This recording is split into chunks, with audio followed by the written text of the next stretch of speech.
নমস্কার বন্ধুরা, আমি রাত্রি বলছি। বড়দের প্রণাম আর ছোটদের ভালোবাসা জানিয়ে শুরু করছি আজকের দুর্দান্ত স্বাদের একটা রেসিপি।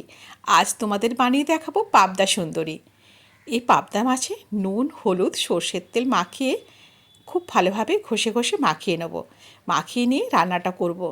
মাছটা কিন্তু আজকে আর ভাজবো না বন্ধু। দেখো তো কেন আমি পাবদা সুন্দরী বললাম, কারণ এই রান্নাটা করলে এত সুন্দর ফ্লেভার ওঠে আর এত সুন্দর দেখতে হয়, তাই এই রান্নাটাকে আমি নিজে থেকেই বলি পাবদা সুন্দরী। বাড়ির সবাই হাসাহাসি করে, কিন্তু বলে সত্যিই খুব ভালো রান্না হয়েছে।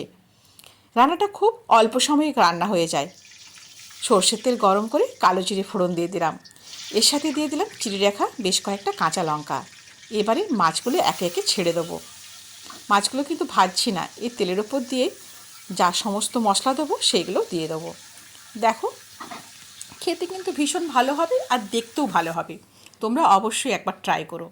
এখানে কালো সর্ষে, সাদা সর্ষে আর পোস্ত বেটে নিয়েছিলাম অল্পখানিক লবণ দিয়ে। পোস্তটা আরও 1 চামচ দিয়ে দিচ্ছি। প্রথমে কালো আর সাদা সর্ষে দিলাম, তারপর পোস্ত বাটা দিয়ে দিলাম, এবার হলুদ গুঁড়ো দিয়ে অল্পখানিক জল দেবো। এবারে আলতো হাতে এগুলোকে সমস্ত কিছু মাছের সাথে মিশিয়ে নেব। খেয়াল রাখতে হবে তোমাদের যাতে না মাছগুলো ভেঙে যায়। হালকাভাবে নাড়াচাড়া করে সমস্ত মশলাটাকে মাছের সাথে মিশিয়ে নিচ্ছি। বন্ধুরা, আজকের রেসিপিটা আশা করছি তোমাদের ভীষণ ভালো লাগবে। আর এত কম সময়ে রান্না হয়, তোমরা অনায়াসে রান্না করতেই পারো।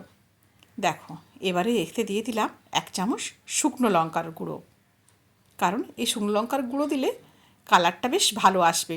তোমরা চাইলে অ্যাভয়েড করতেও পারো, কিন্তু আমার ইচ্ছে হলো আজকে একটু কালারফুল রান্না খাই, সেই কারণে আমি আজকে গুঁড়ো লঙ্কা ইউজ করলাম। সমস্ত কিছু দেওয়া হয়ে গেছে, এবারে ঢাকা চাপা দিয়ে দেবো।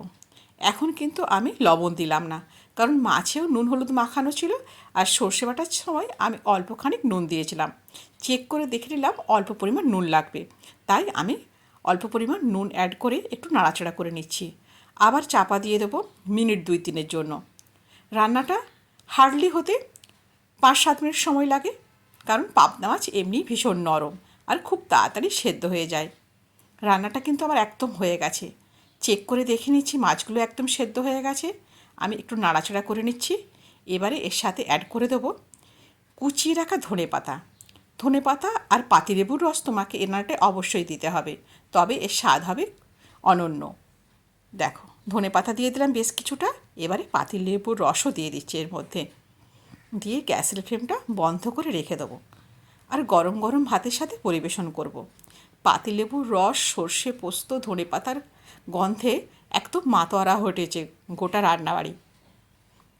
দেখো, রান্নাটা কমপ্লিট। এবারে একটা পাত্রে ঢেলে নিচ্ছি। বন্ধুরা, রেসিপিটা যদি ভালো লাগে অবশ্যই একটা কমেন্ট করো।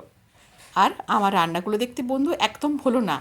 রেসিপিগুলো অবশ্যই বাড়িতে ট্রাই করবে আর আমাকে জানাবে কেমন হয়েছিল।